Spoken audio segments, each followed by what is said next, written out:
am so done with men. Don't even worry about it. Men are actually slowly going extinct.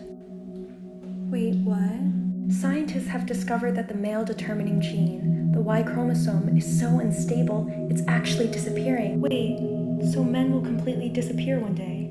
Yes, in precisely 4.6 million years, men as we know it will cease to exist. Wait, but without men, how will we continue the human race? Women actually have sperm cells in their bone marrow, so we don't even need men to reproduce.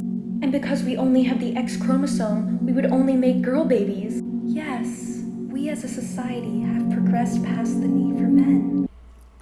That was the video I'll be discussing in today's video, and I want to play devil's advocate.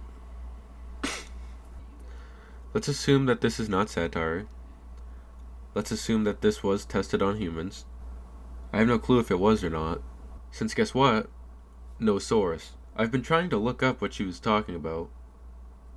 I'm only seeing very, very early in development taking sperm from bone marrow for males. But she's at least semi-right about the Y gene deteriorating, or so Googling it says that. But let's also assume that humans will even be alive in 4.6 million years. Let's assume that the females that are produced from this will have no abnormal birth defects due to the procedure. I know, lots of things to assume. But with those all out of the way, I think it's a very interesting thought experiment. I could imagine it being hard for the first couple of years, since there is a clear divide between men and women in the workforce. Mainly men doing hard labor and women doing caregiving jobs. So I could totally imagine, eventually, in a period of time, women splitting off into two different groups. One being more muscular and masculine, and the other being more feminine with the natural woman body. Which we could call the more masculine women new men, and the normal feminine women just women. Another thing I would like to bring up is the relationship aspect. Obviously men would fade away from the public consciousness, so most young girls would just assume that woman-on-woman relationships is a new normal. And since humans have a need for intimate relationships, or lead to an increase in lesbian relationships, which is fine. But there is an insane amount of abuse happening in lesbian relationships. 44% of lesbian women and 61% of bisexual women experience abuse compared to heterosexual women, which is 35%. Source below. We will leave the bisexual women out of this, since it's much harder to figure out that effect on it. But it is yet to be determined why LGBTQ people are more predisposed to abuse than hetero couples. So I would assume that eventually, with enough time, we would come over the debate of wanting to get rid of the men again.